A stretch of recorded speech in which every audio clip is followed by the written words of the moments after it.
What's up, everybody? Paul Hickey here. Welcome to the Sports Card Strategy Show. On this episode, Murph and I have a fun discussion about all the smart things we've said on this show since we started in September 2021. And we say more smart things to help you with your sports card investments.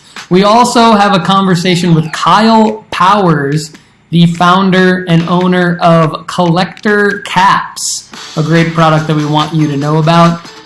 We also talk about these new cards from Topps called Bowman Next as part of the Topps Now series. Should you buy them? And of course, we take questions from our audience Q&A on the Facebook group. All right, everybody, let's jump into the show. But first, I want to let you know, of course, that we are brought to you by MarketMoversApp.com by Sports Card Investor, where we want you to go and use the promo code NOOFFSEASON, all lowercase, to save 20% on the best place to track the data of your entire collection, the historical data, amazing graphs and charts, and pricing information. Between that and our NOOFFSEASON.com Sports Card Investment Report, which you can access at nooffseason.com/invest, you will have the perfect combination to make informed decisions on your sports card investments. You get the context at nooffseason.com/invest, and you get the data at marketmoversapp.com using the promo code NOOFFSEASON, all lowercase, where you can save 20% on that amazing product. All right, it's time to bring in the Great Murphenis. Everybody, you may or may not see my wife and dog as well, and daughter, as part of this segment. But mainly, it's the Great Murphenis and I talking about sports cards and saying very, very smart things to help you with these sports card investments. Let's do it. Hey-o. Yes. What's up, Murphenis? Good to see you, man. Oh, fantastic. Fantastic to see you. It's been a while. You're supporting the D this morning. I like That's it. right. Repping the Hey! D. Hey. What a pleasant surprise. How are you? 10 out of 10. I got no complaints. Is it but early in the morning? No, it's 8 o'clock. Yeah, It's 8 o'clock. I would like this to be but early in the morning, but it's 8 o'clock. I mean, Oh, nice. Good. Yeah. This would be wonderful. Look at that little pup. Your kids look just like you, Nate. It's hilarious. They look exactly like you and nothing like Andrea. Oh, God, no. My son, I'm not even sure he's mine. I mean, I know he's Andrea's. He looks, if you took Andrea and him at 6 and just put long hair on him and chopped her house, they're twins. So cute. They are twins. Macy kind of looks like me, but she's just, I apologize to her all the time. I'm like, look, you got the Irish skin, just SPF 50 for the rest of your life. I'm sorry. Period. Okay. No tanning. Talk about How was Germany? I'm looking forward to, if I had hearing aids, the days I have hearing aids, to turn them down during this period. Yeah. Because he's screaming. Who? It's only about 25 minutes a week. Oh my God. Yeah. I mean, Kate, you used to put up with this for 7 hours. Like I'm the quietest person you know. To me. One me. Yeah. Oh, it's so good to see you, Nate. I really want to see Yeah, you good to in see real you life. too. We'll figure it out. What's Pancha that? likes to see you too. Get your I like Pancha. I love the name. I like the name even more now that I know what it means. Sammy's right here. She named her, so. Well done. Who's Awesome. Jewish guy? I'm ready. So one thing I wanted to lead off with is your boy Urban Meyer. I think, actually, let's back up a second. I just want to say, Run the tape. we say really smart things on this show. Yeah. We really do. Yeah. Like, there are other shows that may know more about the history of sports cards than us, but Right. they don't say as many smart things as we do on our show. Hicks, I'm not sure exactly where it was, but run the tape. Yeah. I believe that I did make the quote. I'm not sure if I called him being fired. I probably did. But I did say he's one of the top 5 worst human beings on the planet. And every NFL analyst basically echoed that yesterday. Every single one of them did. And I don't know Urban Meyer. I'm not in the locker room. I'm not covering the team, and I don't cover the NFL. But here's what I do know. He's one of the top 5 worst human beings alive. Yep, you called it. I think I might. It would be nice if we actually had a producer that we could go like, "Hey, Norm, run the tape on that." You know what I mean? But Norm is me. Like so, right. so I have to go do that, and I think I will because you do play a hell of a Norm. Yeah, not gonna lie. Yeah, Norm is me. So hey, Norm, run the tape on that. Cut that in. We'll post produce that.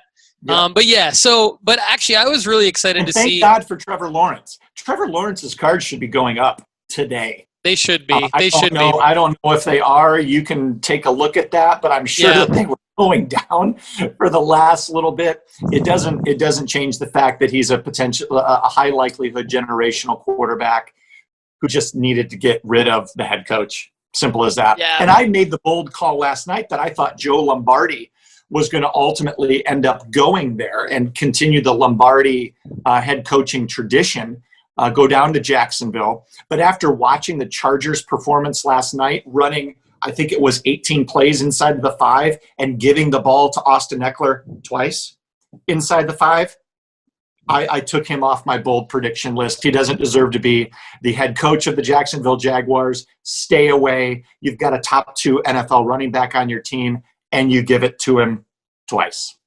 Yeah. Sorry, Lombardi. You're an offensive coordinator. Stay in the booth. Yeah, stay in the booth. And you just made me think of a thing that we need to add to the repertoire here at No Off Season. I think we need you to voice app me on WhatsApp, voice message me some of these little tidbits so that I can do like some Murph write-ups. I can in between the shows, I can get some of your hot takes and I can put them out there on the website. And then that way sending to you, because I was doing some hot takes with Tinny and a couple other guys last night and so forth. And they basically revolved around the idiocy of the Los Angeles Chargers, the fact that Bill Belichick would have won that game by 2 scores last night because he takes the points when they're there and supports a young team and a young quarterback that is playing great on defense. That's why Belichick's got 6 rings. That's why the Chargers consistently lose close games. Yeah, I think we need more of these takes delivered to me in any form or fashion that you can deliver them. And you're going to get them. And I'm going to have fun with you on it, but then also turn it into content. And then that way we can talk more about some of your predictions on these shows because, like I said, we say smart things. You say smart things. I say smart things. And as I look back in time and I run the tape, I think we're right way more than we're wrong on this. Way more. And even if we're wrong a little bit, we'll try to find a way to spin it to 60% right, which I think is only right. Almost like our wrongs are just, we're not right yet. Right. But eventually we're going to be right. I don't have a huge role on the show in terms of creating the content. I may moving forward with an upset of WhatsApp chat from time to time. But what you got going on in your collection? What's been a cool thing? I know you were on vacation last week, so you probably didn't do a whole lot of selling, shipping, and the like. But I'd just be interested. Take a couple minutes and what do you got going on with your cards? Yeah, so I did actually sell a few while I was on vacation. It was kind of fun because I didn't really have to do anything. I had already posted a bunch of soccer cards for sale a long time ago. Well, a couple months ago. And so I had a few offers on some buy it now or best offers that I had listed on eBay. And I just shipped away some boxes of soccer cards that I had bought here in Europe and had brought them back to the United States. and then sent them to PWCC. So they're just sitting in the vault, and I just had to click a couple buttons in the PWCC app and ship them away. So that was fun. That's great. And then, but did you make profit? I did. I made profit on both of them. Fantastic. I made profit on both of those boxes. I also sold a Desmond Bain rookie patch auto, one of like 5 that I bought before the NBA season started. I'm making profit on Desmond Bain right now. Okay. About 20% on all the Desmond Bain cards. Okay. And I'm still holding a few of those because, the Grizzlies are 9-1 without Ja Morant, and Desmond Bain is actually a pretty decent part of that. So, wow. Yeah. See, I don't get into basketball until after Christmas. So I know I can't playing. I'm actually really excited because after the Super Bowl is over, I think that's when everyone else is going to get into the NBA, and I'm like ready. So I'm ready for you. You're a few months ahead. Yeah. Of the NBA crowd, such as myself, who loves the product, who likes the NBA. I only can do like one sport at a time. Yeah. And I'm just all in on football right now. So once Christmas hits, I'll have 5 basketball games on in the background, all day on Christmas. That'll get the juices pumping, and then I can start being slightly more intelligent about the NBA and match you just a little bit.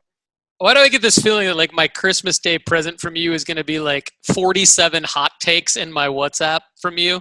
That would be amazing. You might get them on Sunday. Yeah, that'll work. Probably not Christmas Instead Day. of the all caps Van Jefferson after he makes another. No, I love that. 70+ yard touchdown catch. I love that. So, as you know, I am holding 2 Van Jefferson RPAs that I'm really excited about, and I think it's only a matter of time before everyone else catches up to our intelligence level on this. It's only a matter of time when before people are like, "Hey, we really need to get some Van Jefferson," and I'm sitting there holding 2 of them that I paid like less than $20 for, and I'm ready to sell them for like 115 each. Yeah, and I don't see why think not. that's what you're going to be able to do. I mean, what worried me a little bit early about watching some of those games after Woods was out is that him and Stafford were not on the same page. He's getting like 7, 8 targets a game. They're only completing 3 of them. I watched a couple of the games, and it was like Stafford was expecting him to come left, come right. He came out of the break and sat there when really Stafford needed him to kind of move towards the center of the field, move towards a hash or something like that. Yeah. And you could tell there was a little bit of frustration there. You want to know the coolest thing about it is that every time there was likely a mistake on Jefferson's part, within the next 2 plays, Stafford went right back there. That's a big sign. That right. It means that he trusts the guy to make plays. He's got great hands. They clearly have 3 to 5 plays that it just says streak down the middle. We're going to throw it up and let the athlete go get it. And he's targeted consistently inside the 20. He doesn't have Cooper Kupp targets inside the 20, but he's the next targeted receiver, even over Higbee, in that offense inside the 20, which is really positive. And that will happen whether or not Woods is there or if Odell stays there beyond this year. That's going to continue. Yeah, that's important, like you said, that those things that don't show up in the box score, like the fact that he does go right back to him. Right yeah. there. And it's interesting. Even on a drop, 2 of the last couple of weeks I just happened to be watching when there was a drop. Stafford goes right back there on 3rd down. Yeah. And they go and convert. I mean, it's, part of that is Cooper Kupp's getting like triple teamed, and most of the time that doesn't matter either. That guy's just great.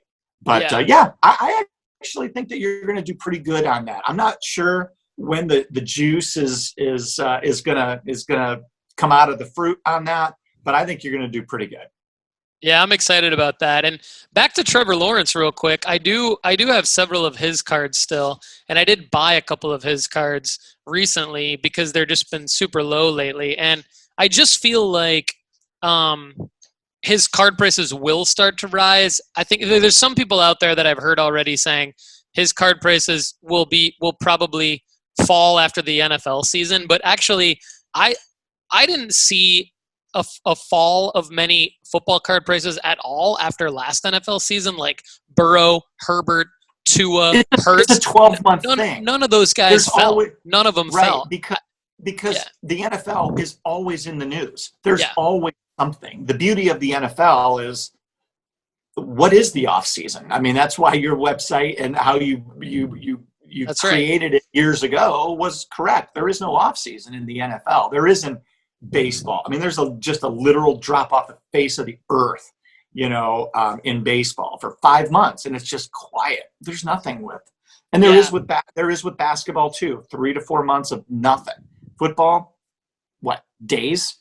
Yeah. Yeah. You need Exactly. a Literally disaster days. or something like that to happen. So, when you're going to see the increase in like a Trevor Lawrence is when they hire the head coach, because Khan can't be wrong again.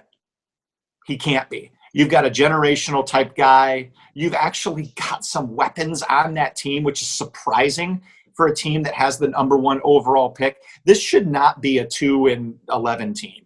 It shouldn't be. This team is a 6-win team because of quality running back, quality wide receivers, not a complete inept defense. This is a 5-6 win team now. Yeah. In a division that's winnable next year. Totally.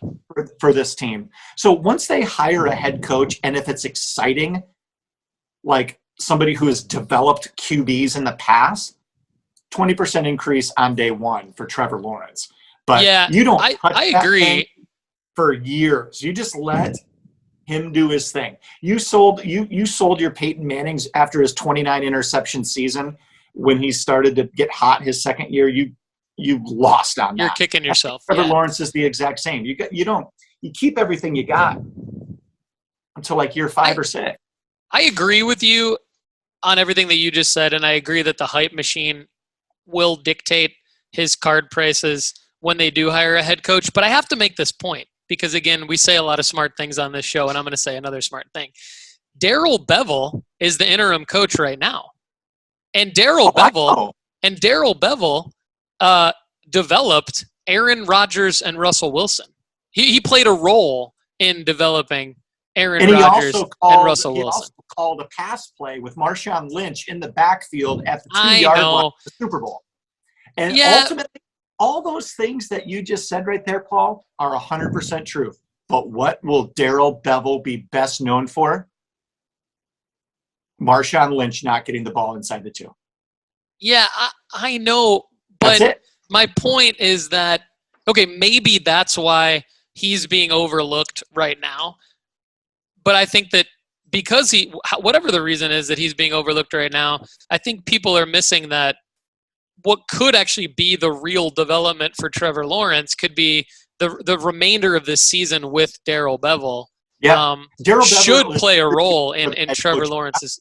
Yeah, is it fair? Do you think that Darrell Bevell these next 4 weeks is interviewing for the job? I would say that if they win a couple games, they've got 3 games left? 4, and they got a winnable one this weekend. Okay, so if they win, if they go 2-2 or better, then I think Darrell Bevell is a interviewable candidate for that job. I think that if they go like 1-3 or 0-4, I don't think there's any way. Right. I think they just have to clean house and whatever. But I think if you look at his resume, and he's never been an NFL head coach to my knowledge, it could be his shot. And I think it just all depends. He's the first coach in NFL history to be an interim coach 2 years in a row. Because he was the interim coach right last year when Patricia got fired. And he is obviously this year with Urban Meyer. There you go. So it could be like it's his time, and he's a quarterback. He's a guy that you just described. He may not be like the guy that gets everybody hyped, but he fits in the profile of like what you just described would potentially get everybody hyped if they were to hire a head coach that's a quarterback's guy. Because I think then you might have, like, let's say they go 2-2, and then all of a sudden, and let's say Trevor Lawrence has a couple like really good statistical games in those 2 wins. Then I think the ESPN narrative becomes Darrell Bevell is developing another young quarterback like he did, and like he coached Brett Favre in Minnesota and all that stuff. So, I mean, he didn't develop Brett Favre, but he was Minnesota's offensive coordinator. Brett Favre had his best season ever in the first year in Minnesota, arguably. What did he throw? 4 interceptions and 40 touchdowns. I mean, it was crazy. Yeah, he led him to the NFC Championship game. Should have won that game. Yeah. Should have won that game. Lost to Breeze, right? Lost to Drew Brees. Lost to Breeze in overtime on a sack forced fumble. Yep. And should have won that in regulation. Yeah. So all right. So there's Murph can only handle one sport at one time, but he did ask me about the Cards. So I wanted to talk about a couple other guys. Wanted to give Murph the football talk first, but the guys that I'm really excited about in my collection right now are NBA. They're young NBA guys. Yeah, let's do it. So number one, I mean, we've already talked about Anthony Edwards a lot, and so we're gonna skip him because he's a given. But there's 2 guys that I'm really proud of that I've purchased since the start of this NBA season, and now their card values are starting to go up slowly but surely. The first one is Darius Garland. Okay. I think I've mentioned his name on this show with you before, but we haven't really dug into him, and I really dug into him on this new piece of content on nooffseason.com called our Sports Card Investment Report. So we're posting a top 50 sports card investment report for the 50 top athletes that we believe are the most investable from a sports card standpoint. And Darius Garland currently is number 2 on the list behind Anthony Edwards. He is really leading the Cleveland Cavaliers. He's in his 3rd year, former top 5 pick out of Vanderbilt. Steph Curry actually made some comments about Darius Garland being sort of like the next legit guy before this NBA season started, and he's been on fire. I know you haven't been following, but I've purchased some of his PSA 10s for under $20 recently. PSA 10 rookies for under $20. I mean, high quality product. An optic, which is a high quality product, and then a prism for under $45, which is like the highest quality 21, 22. I mean, the NBA experts are talking about him like sort of being an untouchable piece right now for Cleveland, because it's about to be sort of trade season in the NBA, and so. People are talking about, okay, where does Ben Simmons go? Like, does Damian Lillard go somewhere? Blah, blah, blah. And Cleveland is one of these teams that's they're in the top 6 right now in the East, and they may not stay in the top 8, but they're sure to stay in the top 10. So they're going to be competitive. And so people are talking about, okay, does Cleveland package some of their talent together and make a move? And now like, it's funny because Darius Garland went from one of these guys before the season of like, oh yeah, he could be in this trade for Ben Simmons, to now like, we wouldn't trade him in a trade for Damian Lillard. Like Cleveland shouldn't trade him anywhere. Yeah. So I'm excited about him. At some point, if you're Cleveland, I mean, you've got to be relevant and you've got to be able to cultivate some talent. I mean, and why would you trade the guy? What are you going to get? A 33-year-old has-been for somebody like this? A bunch of second rounders? I mean, come on. You got to keep a guy like that. And if he's averaging almost 20 points a game, now, granted, he is doing it at a point in the season, which is, not a lot of defense is being played, at this point in the season. But his story is going to be written in February and March. And if he can keep the Cleveland Cavaliers relevant in the East, playing some May basketball, man, that's a guy that you might build around. I mean, he's not averaging 30, but from what I know and what I did my research on your stuff is he plays both ends of the floor pretty well, and he's a grinder, and that's what you kind of need in the face of a franchise up in Cleveland. Yeah, I mean, hands off to Cleveland for doing something post LeBron era. God knows Detroit hasn't been able to do anything post Chauncey Billups. Yeah, I mean, it's been decades since they've been anything. They haven't been able to figure it out. I'm not sure that they are anywhere closer than what they were before, even with Cade being there. They just hands off to Cleveland and this kid for playing hard, getting them into position to make the playoffs. Yeah, and so I think that his cards are going to continue to rise in value. So now would still be I think buying Darius Garland is is recommended. And if you want to dig further into that, the audience should go to nooffseason.com/invest and click on Darius Garland. You'll see him there. Another guy is Jamal Murray. He's I know you're more familiar with him because he's a 2016 first round pick, and he's been really, really solid, but he got injured last year. And Jokic needs him back, and they're saying that he could come back as early as February. And his cards are like, it's laughable how cheap his PSA 10s are.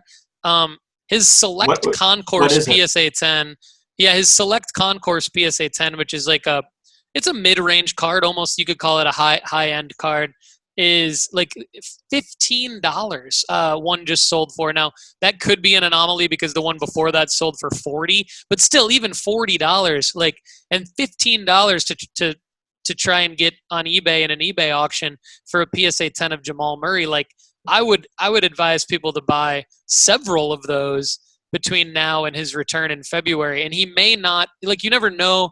I think he's coming back from ankle surgery, so it might not be this thing where like he lights the world on fire, but if that's a blip on his radar in his career for injuries, this should be a good long-term hold, because you're looking at the star point guard on a team with the MVP. The MVP. Yeah. So yeah, I mean, Jamal Murray's fantastic. I mean, if you know the Denver Nuggets, you know two guys.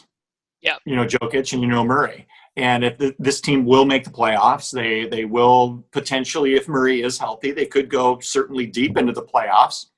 And if they're less than, like, if they're what you say that they are, PSA 10s, $15. Yeah, it's ridiculous. That's pretty darn cheap. It's just the fact that you haven't heard it. This is just, you haven't heard his name. You haven't heard his name. It's kind of like people are just trying to package a bunch of his stuff to go get somebody else that they like. The good thing is that it's somebody else's treasure, That's on the right. other who's buying it. And the guy's 24. He's not 20. Yeah, exactly. And he averaged 21 a game last year. So he's on his way. Yeah, he's on his way to being, so just you can't have him go down again. Don't bring him back too quick. Yeah. Nuggets are doing the right thing. I don't know if he could go out and play right now if it was the playoffs or not, but they're doing the right thing. He's got 60-some, maybe 90-some days to come on back. He'll get reinstituted into the team, and then you're off to the playoffs. Yeah. And so one thing I just want to point out, because you just made me think of this, and this is actually something I really wanted to say on the show, is that there's this whole thing in the sports card hobby for the last, like, at least 8 months. Like, people say base cards are dead, and people have avoided buying base cards that aren't paralleled or inserts or serial numbered because of the high, like the perceived high population count. And it is fair to say that, like, base cards are less desirable than those other cards or cards with autographs and things like that. But the reason why base cards like this, especially in PSA 10, I believe are outstanding investments, are because they're transacted often. They're like McDonald's Happy Meals. Like, you know that someone's going to buy it all the time. And you can look and you can see what's the price of this card. And you can see literally today, 10 of them sold for this price. So it's a reliable investment when you can pick the player that is going to outperform their current performance. Like, when you can scout players and prospect players properly, like I believe we do on this show, you can buy base cards and you can make a lot of money on buying those base cards. You don't have to buy. It's all about the percentage of increase. Right. I mean, if you buy something for $6 and it goes up to 60, I mean, that's a tenfold increase on that. You buy a really high quality card for 150 and it goes to 400. I mean, that's a nice increase. Yeah, there's triple digits in there, but at the same time, it's not the percentage increase that you want. There's nothing wrong with, while the, tech stocks of the world and the fintechs and all this, they're desirable, the Rivians and all this. I'm thinking about like Airbnb, Grubhub, all these stocks back, a while back, they were hot. They're getting smashed right now, but what was getting smashed? AbbVie, Bristol Myers, Apple had been underperforming the market all year, just weren't sexy. Yep. Those are the foundations of a portfolio, and these bases may be something similar.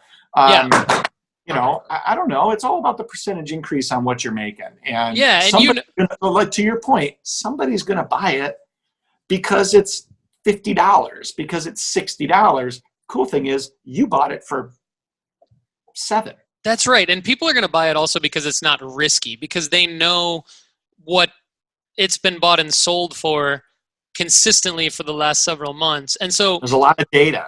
There's a lot of data. And so one more point which you'll appreciate is that it's all about timing too. So like if you bought these base cards in PSA 10 a year ago or 8 or 10 months ago, February 2021, you are not going to make your money back off of those, because like that was a high point peak in the market. And since then the market has completely leveled off, and we have a true market with these base cards. So now you can buy based on prospecting and player performance. And so when I talk about these base cards being a good investment, I'm not saying that if you bought them a year ago that they're a good investment. I'm saying if you buy them now, they will be a good investment. And a few more guys, one of them, because I know we're probably limited on time here, that I wanted to throw out there is Donovan Mitchell, because Donovan Mitchell's base PSA 10s are consistently going for $150. Like they're reliable right at $150. And these are base Prism PSA 10s. So these are his high-end base in the highest possible grade of the best grading company at $150. This is a low point for this card for about the last year. What was it selling at? What's the peak? Well, so at the high point, it was right around. It was I may get this wrong, but I want to say off the top of my head, it was close to $300. Okay. So I don't know that it'll quickly get back to $300 or consistently ever stay at $300, but I think you're looking at a guy that, had it not been for some injuries on the Jazz during the playoffs last year, could have easily gotten to the NBA Finals and could have potentially won the NBA Finals. And so it's not a stretch to say that a Donovan Mitchell PSA 10 could spike after the Jazz win the championship and be at $300 in June. I mean, it's just not that far of a stretch to say that. Some of the things that you sent me, Paul, there's a common denominator with some of these plummeting prices and now's your time to strike. They're all players that have been in the league for 3 or 4 years or more. Yeah. It's all these guys like we talked about a month ago. They're not playing real hard right now. They're pacing themselves. This is a long NBA season. There's a lot of games. There's back-to-backs. There's 3 and 5s. There's travel. This is what's going on. So guys like Morant, who are dealing with a little injury. Guys like Trae Young, even though he's young, and Trae Young, he played a lot of basketball last year, more basketball than he's ever played in his life. They were playing late into the summer, really late. Yeah. So he's playing well. Trae Young's been playing well. Right. He hasn't really dropped off in his play. The hype machine at this time of the year is taking over the NBA. That's right. It's taking over. What's going to end up happening later? It's the guys that consistently win. It's the profitable guys. It's the Trae Youngs who he's still really young, obviously, but he's one of those guys. It's the Kevin Durant's that we talked about. Steph Curry, I'm assuming, has gone up this week as the chase to pass. Ray Allen has been there. But you can name 25 guys that play hard once a week in the NBA right now, who I guarantee their cards are down 30%. To your point, you can Luka, and Luka's just straight out of shape almost. Yeah. And if you can get him 20-30% lower than what he's been, you're telling me he's not going to be somebody 3 years from now that's going to figure it out and just be fantastic. Night in, night out, he's going to be fantastic. Now is a great time to buy all these names. It's the common denominator that you said is these guys have been through numerous NBA seasons. Some of these guys, I mean, the rookies, they've never played more than 40 games. And that's if they go deep into the NCAA tournament. Games that matter. Yeah. So it's always, it's as I've talked to you more and more, I think for the card collector out there, next NBA season, take a look at some players, make a list of players that you want to take advantage of when they're not playing hard while the hype machine is going, because they're going to pay you dividends down the road. Yeah, you're right. And December, what I'm learning right now is that December is a great time to buy all of these NBA players that we've mentioned in this conversation and many more NBA players, because it is sort of that lull in the season where if you're not a hardcore NBA fan, you're not really into it right now, because if you're a sports card investor, collector, or sports fan, you're really more looking at the NFL, and the NBA hype has died down a little bit because it's a couple months removed from the beginning of the season. Like you said, it will pick back up after football, and the card prices have shown that. Like everyone's on a downward trend right now, which to me, except for Garland, but everyone else is on a downward trend right now, which to me says buy them, because they're still the same guy. It's still the same person. It's playoffs. It's this. It's that. I mean, we used to play in a dynasty fantasy football league together, and that we did.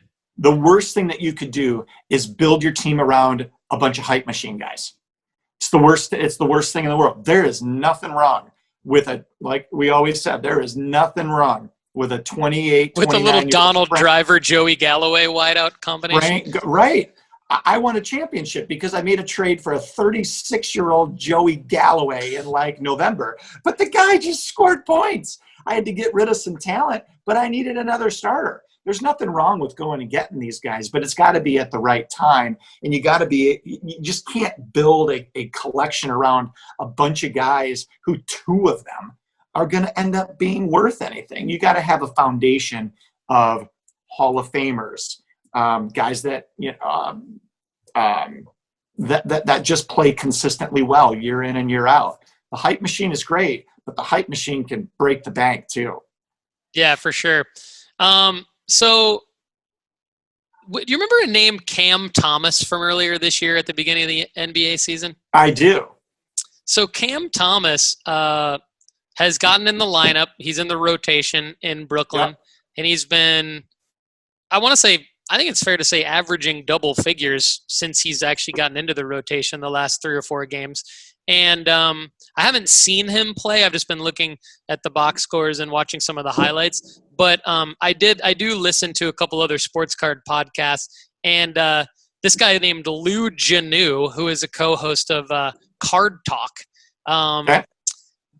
was mentioning Cam Thomas. And he said the other day, he's like, I can't wait until the 2021-2022 rookie class comes out in pro uniforms, because Cam Thomas is a low-key guy that I think I can get in on that's not going to be as expensive as some of the other rookies, and he's a guy that I think is legit based on watching him play. And I thought, again, we say a lot of smart things on our show. We just don't have the listenership that some of these other podcasts have. But I mean, we did mention Cam Thomas, and I'm excited. I continue to be excited for this year's rookie class as well, and awaiting their card releases very patiently, and trying not to spend money on some of these non-pro uniform rookie cards as I get excited about them. Yeah, don't let your excitement about the non-pro rookie cards overshadow the fact that the pro rookie cards are coming. Yeah. Just be patient, keep your cash in hand, decide who you're going to sell now, and package them together for some of the great players that you want, Paul.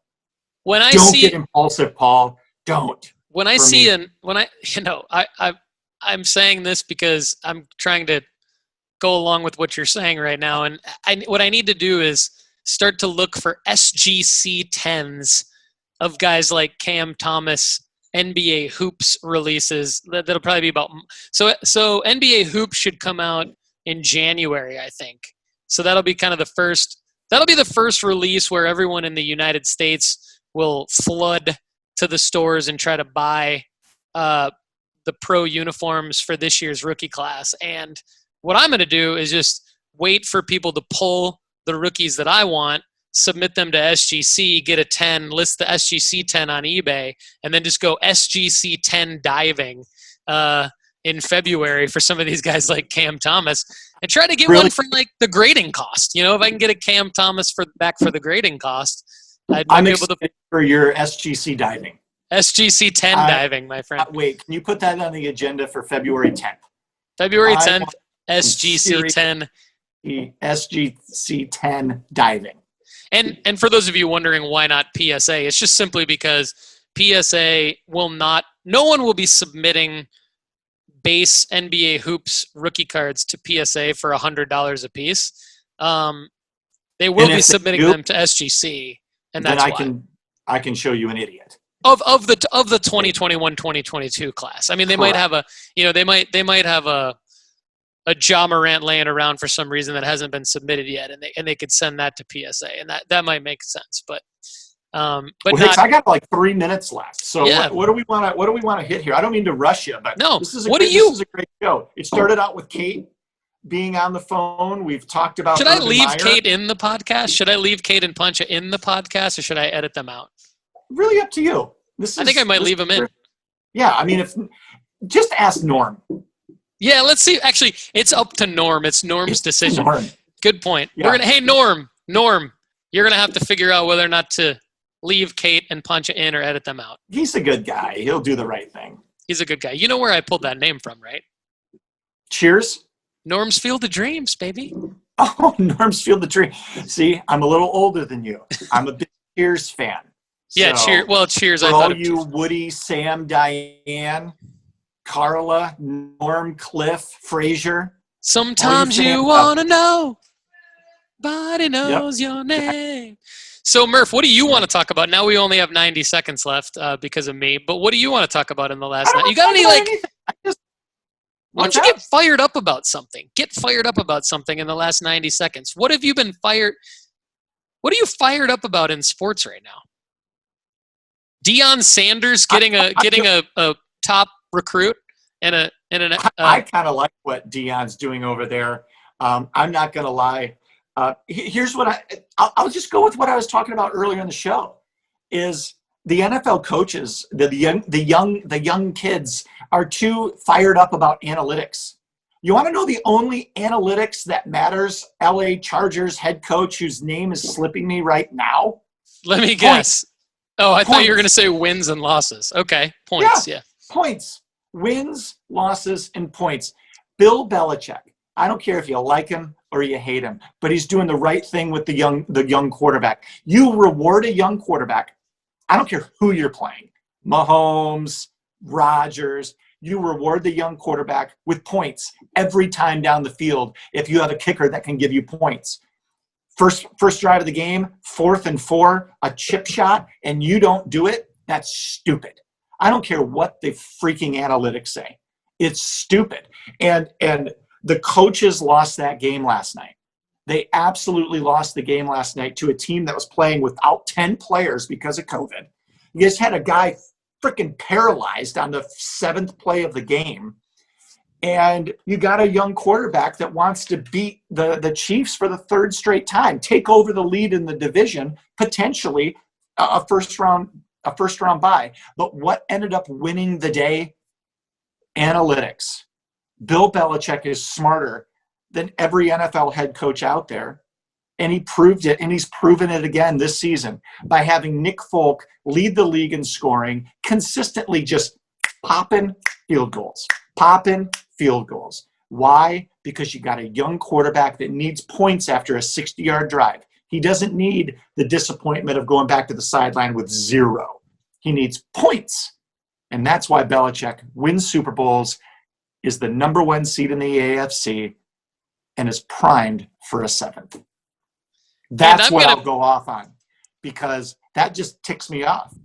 And I'm going to bring this full circle because at the beginning of the show, I said we say a lot of smart things on this show. And you said 2 months ago, out of all the rookie quarterbacks whose cards should we be looking at, you said verbatim, I trust Bill Belichick and I trust Josh McDaniels. So Mac Jones is the guy that you should be going after. And I want to give you credit for making the Mac Jones call, because not everybody made it, and now everyone's all over the Mac Jones cards. Yeah, all over. Well done, Murph. And it's not because the dude is an all-pro now.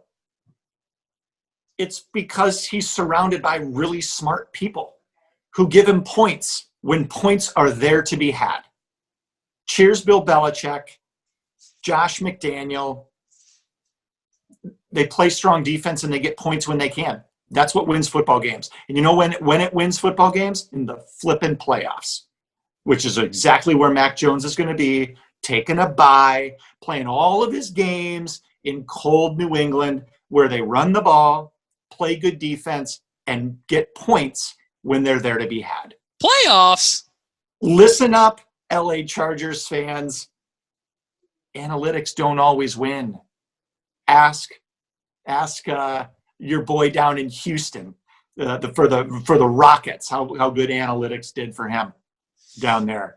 Show me some Ramondre Stevenson in that playoff run, and I'll be pretty happy. All right, Murph. All great right, work today. buddy, I'm gonna let you go. This was fun. I will hopefully see you one day next week prior to the Christmas holiday. Let's set it up. If for some crazy reason we don't, have a very Merry Christmas, sir. You too, my friend. Talk to you soon. All right, buddy. Go get him. All right, thanks to the Great Murphenis for being on the show. It's always great to have him on, and I hope you all enjoy our conversation and his insights into professional sports and my take on it in terms of the hobby and investing. Okay. Now I want to talk about Bowman Next. Every once in a while on the show, we'll feature products like this, and I will give my commentary on them. Basically, you probably know the brand Bowman from baseball. That's how it's best known, but Topps has made the Bowman brand for several years, and they've made football, they've made baseball, they've made some other sports from time to time. And Topps.com has been pushing direct-to-consumer for the last few years, more so than ever in the last year. And as part of the direct-to-consumer products, they not only have like Project 2020 and Project 70, but they also have Topps Now. And Topps Now has come out with another product series called Bowman Next. And Bowman Next has released several college football cards, and now they're releasing college basketball cards. Now, they don't have the licenses for the NCAA like Panini does, but they have apparently secured name, image, and likeness with various athletes. So we're already starting to see the NIL, the name, image, and likeness in the sports card hobby very early, like right away. And that's awesome. It's awesome for these young athletes. I really support young athletes being able to go ahead and use their name, image, and likeness to monetize. And I do think it's cool for collectors to have the option to buy these cards. So if you're a Gonzaga fan, if you're a Kansas fan, a Duke fan, you got some of your athletes here already on Bowman Next. And I think for PC stuff, it's pretty cool. But I want to talk about it from an investment standpoint because, as you know, the Sports Card Strategy Show is really more around investing than it is around collecting. And so in recent episodes, we've talked about Leaf, which, if any, Leaf autograph cards or Leaf unlicensed cards can be good investments. And I think that this Bowman Next series, as part of Topps Now, falls into that category, right? Because it's unlicensed, and it's just borderline in terms of whether or not it's a good investment. So I want to talk about this. There are some cool autograph cards, but here's my take. I can't deny that there's a market for it because, as you see here, the autographs that are numbered to 10, numbered to 99, and auto 1 of 1, numbered to 5, those are all sold out. So you have AJ Griffin, 1 of 1, numbered to 5, numbered to 10, sold out. You have Drew Tim, number 1, number to 5, etc., all sold out. Actually, Drew Tim number to 10 is still available. It's $230. Then you have Drew Tim number to 99, $65. Number to 49, $100. Number to 25, $150 still available. You have the AJ Griffin number to 25, $150, etc., still available. So the fact that these are limited print runs, serial numbered, those are obviously a good thing. But here's my thing, though. Like, as an investor, I don't think this is a good investment at all for a couple common sense reasons. Number one, we don't know where these guys are going to be drafted in the NBA draft. And we know that these are not their pro uniforms, and we know that these non-pro uniform autos take a huge dip in value. Even the licensed ones take a huge dip in value after the pro uniform stuff comes out. And the price of these are not exactly cheap. They're not exactly a bargain, right? So, like, I know, for example, that when AJ Griffin gets drafted, whenever that happens, he's going to eventually have a pro release that I may or may not be able to get his RPA for $100. Like, I think I probably can. I mean, I know that I can get an AJ Griffin or a Drew Tim or whatever, any of these guys, RPA in a pro uniform for $300, certainly. For $230, certainly. For $800, absolutely. And if it's listed on eBay, I can pick the one that I want. I can make the bid. I can make the offer. I can try to get a deal. And I just think that these Bowman Next are just such a huge risk in that regard.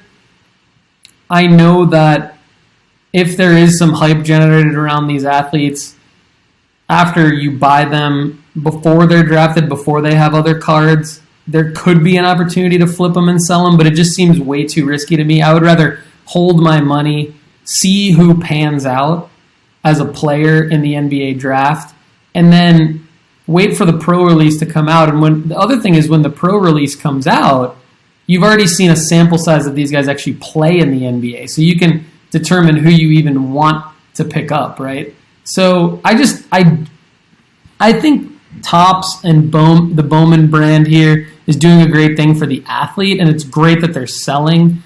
I hope that they're selling to personal collectors who really, really like these cards and feel good about the price that they're paying for these autographed cards. But I hope that they're not going to people who think that they're going to be able to invest in these cards and actually make a return on their investment, because I think that those are the people that are going to get screwed over by these. So good job by Topps to do these for the athletes to be able to make money. I'm in huge favor of that.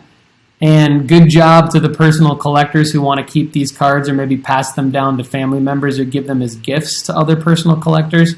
But just cautioning investors from taking part in these. I just really, really would be careful with this. So, steer clear from an investment standpoint of the Bowman Next. Follow it, though. Like, I think it's cool to follow it and see who Topps is doing deals with, because it does give you an indicator of the amount of potential around these athletes and the hype around some of these guys. All right. Up next, we're going to go to our audience mailbag. So the Facebook group is on and popping these days.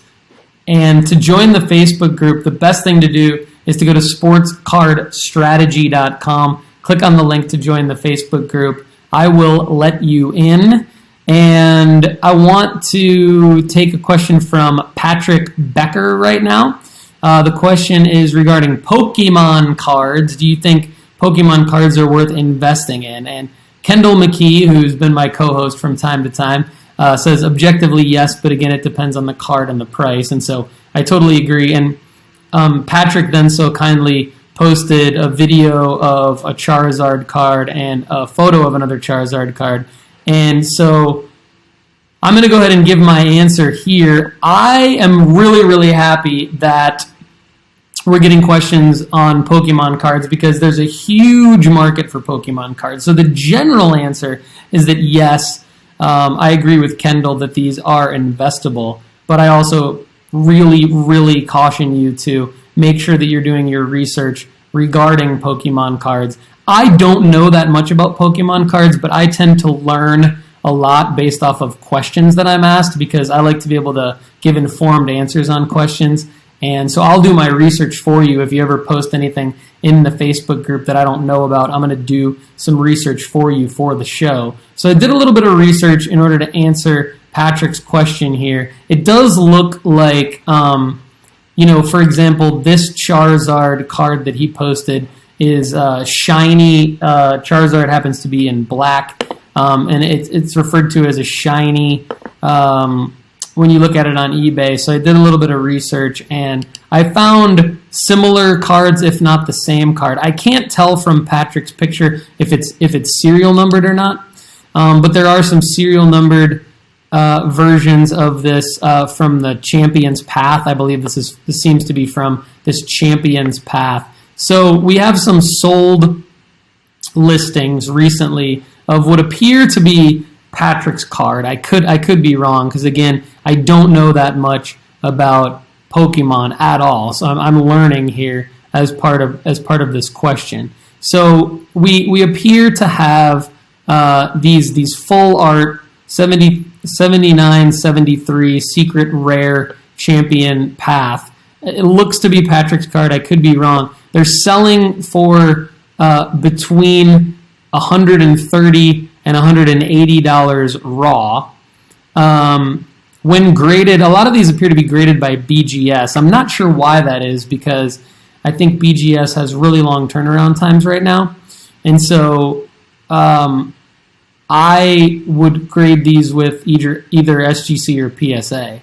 But like a Gem Mint 9.5 appears to be going for only about $80 or so more. And then when you look at the asking price for some of these, it looks like you can buy, this is Canadian dollars, $250 if you want to buy it now. Here's a starting bid of $120. Which looks to be Patrick's card. 8220 are the numbers here on the card for Charizard. $159 buy it now. That appears to be Patrick's card. So it looks to be in that range right now. Here's one. Buy it now. Appears to be Patrick's card. Already in a Gem Mint. True Gem Mint 9.5. Look at that. But this is, Sword and Shield Champion's Path. That appears to be his card. And you can buy this now for $388. So I'm not sure, Patrick, what you paid for this card, but it looks to have a real market value in eBay sold listings of anywhere between, like I said, $150 and $200 and some dollars. So I don't know that this is worth getting graded. If it's already worth that much, that appears to be what we're looking at for that card. Now, Patrick also posted a video of a different Charizard card. I would do the same kind of research there. This one looks to be this looks to be a different Charizard shiny. I can't really tell what collection this one is from. And again, I'm not very good at understanding Pokemons just yet, but I would basically follow the same research strategy here, searching it on eBay, looking for the actual card that was posted, and then looking at sold listings of recent Charizard shiny cards, and it looks like this one might be a holo. I don't know how many variations there are of these, but certainly that black Charizard looks to have some serious value.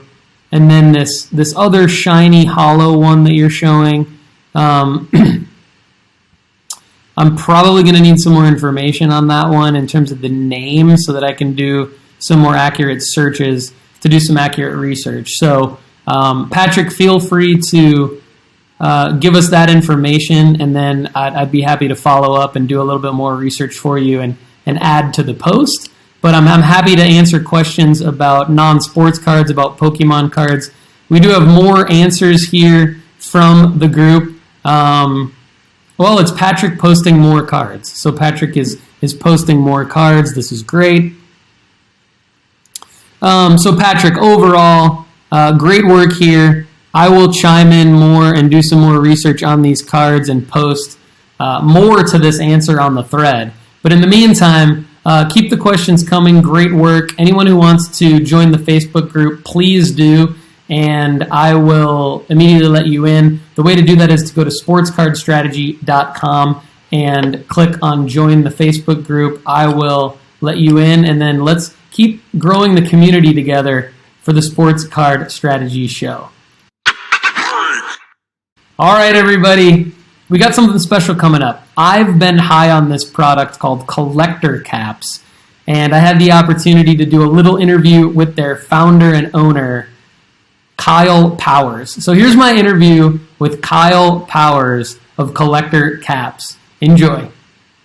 So I'm here with Kyle Powers, the founder and owner of Collector's Caps. If you go to collectorscaps.shop, you can see all the awesome products that they have there. And I personally got inspired by Collector's Caps for a reason that may only be unique to me, but I know that there's a lot of people out there passionate as well about the usage of the stupid tape on top of the card savers and top loaders, rather, as cards are being transacted online and mailed to one another.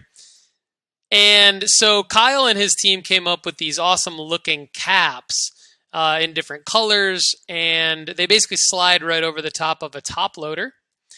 And Kyle, I want to have you introduce yourself and tell us, how did you get inspired to come up with Collector's Caps, and when did you launch Collector's Caps?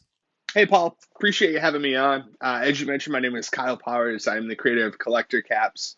Collector Caps, like you said, super simple. They are caps for the top of top loaders.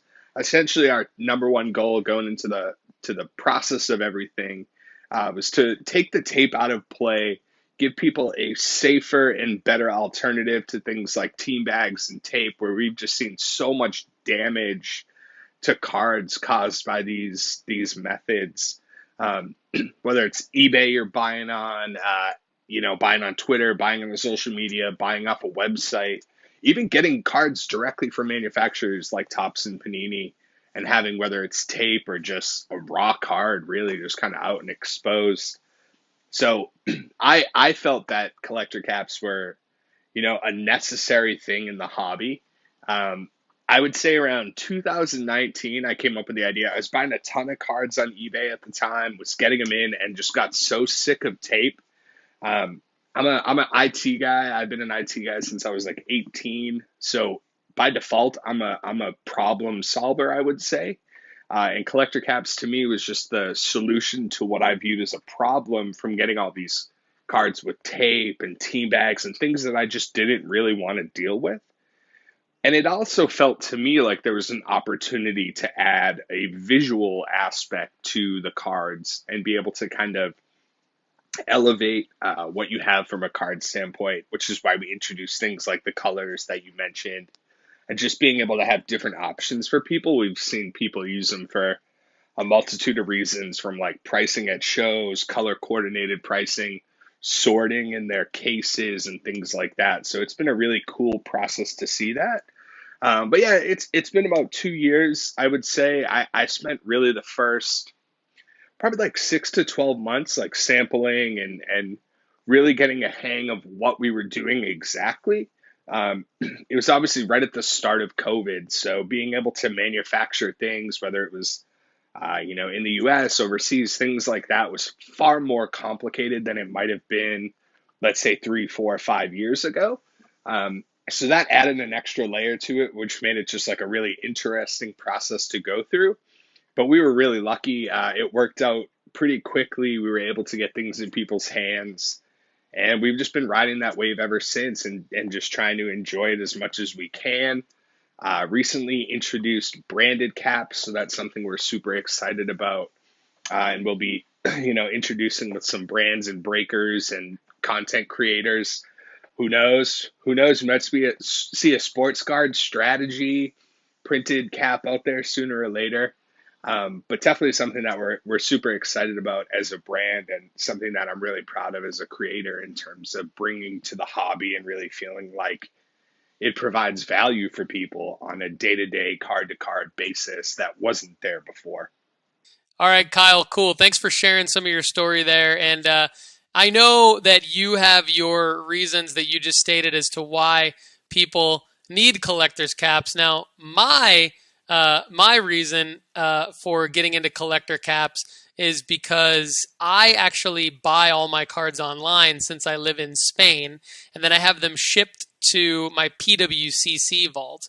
And so when I buy a ungraded card, a raw card, if you will, and someone decides to send it to me in a top loader with a stupid piece of tape on it, basically what happens is I get stuck with a photo of the card with a dumb blue piece of painter's tape or even scotch tape over the top of the top loader, because PWCC, they take great photos of my cards, but they don't remove the tape for me. And so I'm kind of stuck with that stupid image that I end up needing to use when I'm trying to resell or flip my card online. So I would love it if all of you out there go out and buy collector caps, because they just look so much better.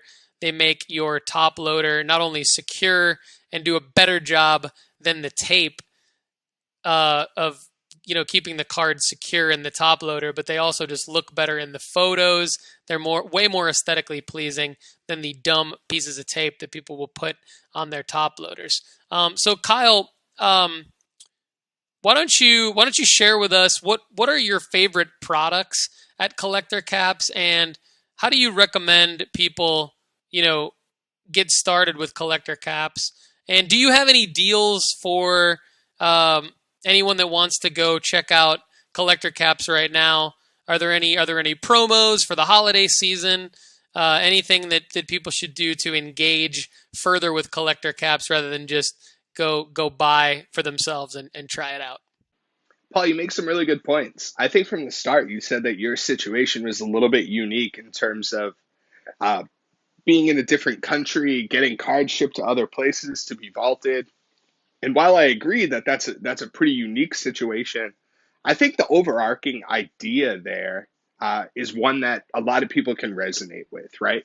At the end of the day, one of the things that we really feel is, regardless of the situation that people are in or the circumstances of how they acquire their cards, store their cards, receive their cards, anything like that, we feel like the overarching concept and similarity to all of them is everyone wants their cards to be protected. And if we can get everyone to use collector caps, it's obviously going to be a much safer aspect of the hobby. When you start talking about shipping and receiving and packaging and how that all works, everyone does it a little bit differently. Everyone has different standards in the way that they operate in that regard. And we feel like we can create a good middle ground for everyone to work from, and a really good standard to set that says, if you use a collector cap, if you go in and protect your card like this so it can't fall out, we'll throw the cards, we'll do whatever, the card's going to stay safe inside of that top loader.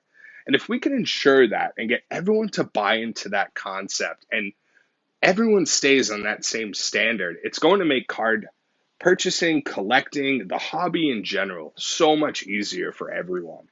In terms of my favorite product, to me, it's all about color. And that's a lot of what we've been focusing on for the past few months. So we started with 5 colors. We started with red, blue, green, black, and clear. We call those our OG colors. And we believe really strongly at the end of the day that those are the colors that will stand the test of time. We have a lot of colors that we think are a whole lot of fun, right? I held up the teal. The teal is awesome. It works great with teal or aqua parallels. We have some red, some orange, lemon that we call it. This is the clear that I talked about. A gold that works with some of those gold parallel cards. My most recent favorite, which is one of the new releases that we have, is ash. Ash is it's a dark gray, but we've got a lot of really good feedback on the ash and something that people have really liked. But if I had to pick one across all, we recently got in our custom branded collector caps, which you can see there. I might be a little bit biased to it, right? But I think it's one of those things that just looks so good. And we're really excited to offer this, as I mentioned before, to breakers, LCSs, content creators, anyone of that that wants to be able to provide their customers, their client base, their friends and their followers with a product that not only is going to protect their card, but allow them to market their brand and their image a little bit more. So that's a really exciting thing for me. When I set out, and started Collector Caps, that was a big part. Was I always knew I wanted to do branded caps on some level. It just seemed really logical to me. You'll see a lot of brands out there, a lot of LCSs, breakers, things like that again, that have custom tape that they'll put over the top. So for us, this is just the next evolution and the next level of something like that. And we're really excited to bring that to everyone and allow everyone to participate on that side. We think people are going to come up with a lot of clever ideas. The brands that we've been working with so far, we're super excited about the product that they're going to be bringing to the plate. And we think people are going to really like them. And it's cool because we've seen it in a lot of different ways, right? We've seen the way that people are going to utilize them really change, whether it's adding them to mystery boxes or putting them on any card that they put in a top loader from a break, or having in any of these different aspects that people operate, whether it's we're going to work directly with a company that's going to provide their employees or breakers or anything like that with them as part of a care package or a welcome package. There's just a lot of endless opportunity there, and we think it's going to ultimately result in a lot safer cards in the long run. And that's just the number one thing that we look for when we started this. So in mentioning the OG colors, you asked about if we have any discounts, any sales, anything like that going on for the holidays. We do actually have all of our OG colors on the site. Typically, we sell a bag of 25 for $8, $8.50, maybe a little cheaper if you see us at a show. But we do have all of our original colors. So the black, clear, green, red, and blue on our website for $5 a bag instead of the traditional $8 a bag. So if you're interested in getting into collector caps for the first time, we do have those bags of 25 for $5, and we're definitely excited to get those out to you guys.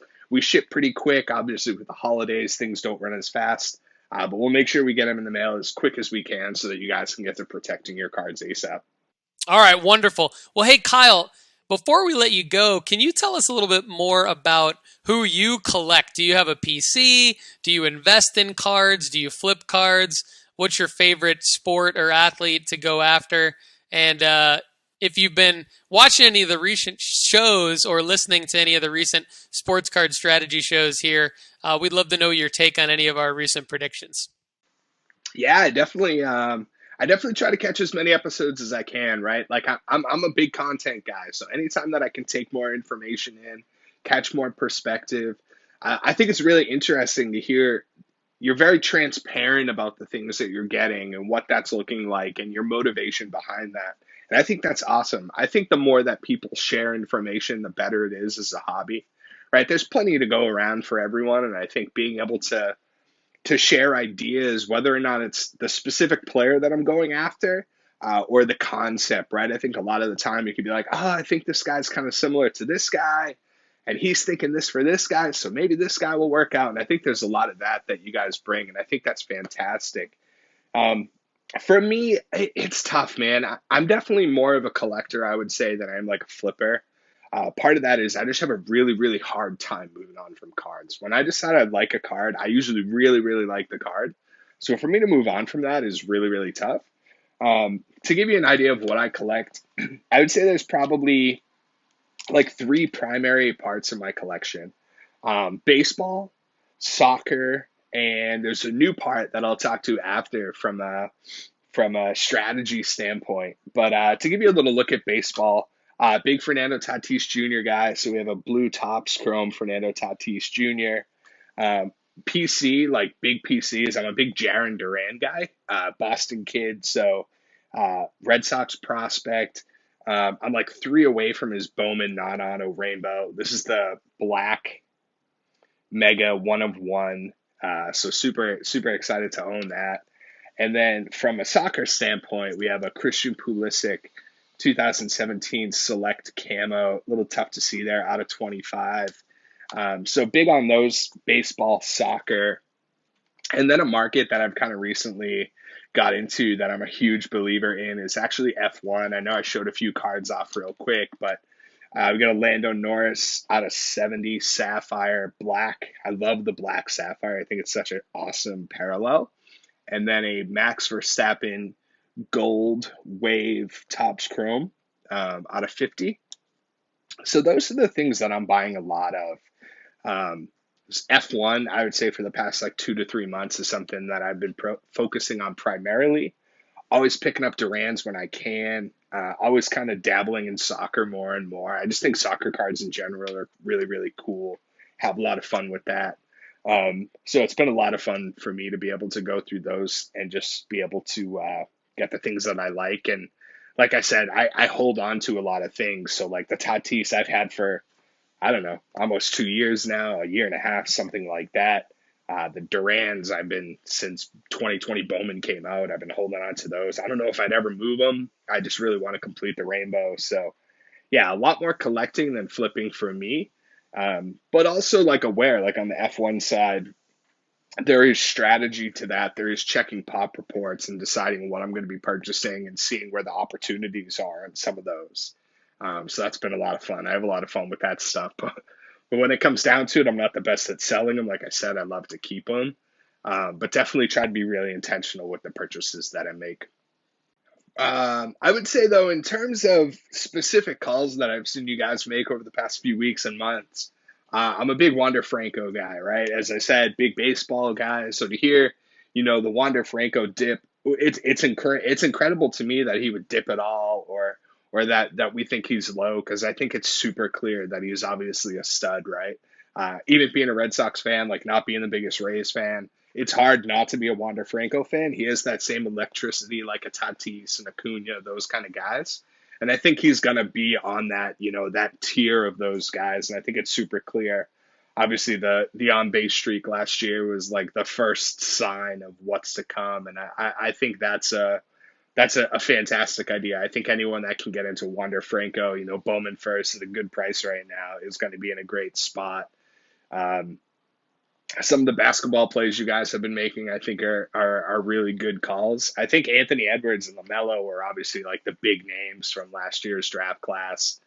And I just think it's one of those things that there's plenty of other guys that are out there that are looking really, really good. And you guys have mentioned some names on there that have been like, maybe I'll take a look on eBay. So yeah, there's definitely a lot of stuff. But as a baseball guy, I think Wander Franco has stood out to me as being the one that I was just like, yeah, you guys are onto something there, and something that I'm excited to continue to pick up more Wander Franco as kind of the months, or I should say the weeks go. I don't know if I have months at this point. Who knows with where baseball is at, but I do think it's something that I have to be a little proactive and think that that's some really good advice and content that you were providing there.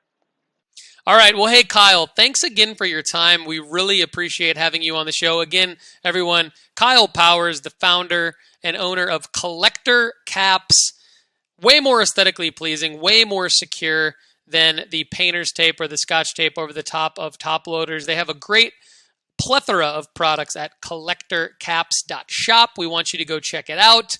Thanks again, Kyle, and really would love to have you back on the show, and would love it if you share the Sports Card Strategy Show with your customer base over at collectorcaps.shop.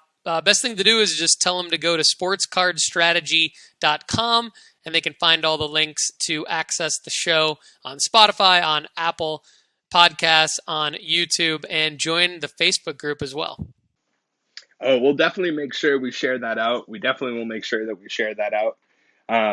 Thank you again for having me. It's been a pleasure. It's been a lot of fun talking with you.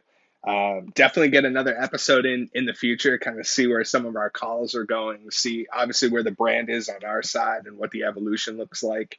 I know we've spoken about working on a few things in the future. Obviously, I kind of mentioned the possibility of a branded cap. We'll see what that looks like down the road, but definitely excited to not only get on the podcast today, but to be able to work with you down the line, and appreciate everything you've done for the brand, and obviously sharing our information and allowing me to share the story today. And it's only up from here. We're super excited about the future of the hobby, super excited about the future of Collector Caps, and super excited about everything that you guys are doing on your end with Sports Card Strategy. And can't wait to see where we all are down the road, and look forward to chatting with you. So thank you once again, everyone. Again, my name is Kyle Powers, creator of Collector Caps. Check us out, collectorcaps.shop. If you ever need anything, hit us up on social, at Collector Caps on Instagram, on Twitter.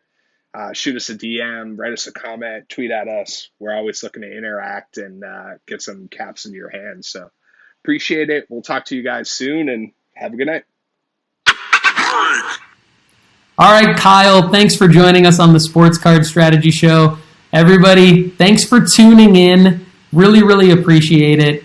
Remember to check out our new Sports Card Investment Report to help you become the best sports card investor and make profit on your sports card investments. To do that, go to nooffseason.com/invest. We'd love you to join the Facebook group and subscribe to the YouTube channel. So for information and quick links on how to do that, go to sportscardstrategy.com. Thanks again to today's show sponsor, marketmoversapp.com by Sports Card Investor, the best place to track the data of your entire collection. Between that and our investment report, you can become a successful sports card investor. Go to marketmoversapp.com and use the promo code NOOFFSEASON, all lowercase, to save 20% on that amazing product. Everybody, happy holidays. We will be back soon. Thanks again for watching and listening to the Sports Card Strategy Show. I'm Paul Hickey with nooffseason.com. There is no off season in the hobby. Happy collecting. Have a great day.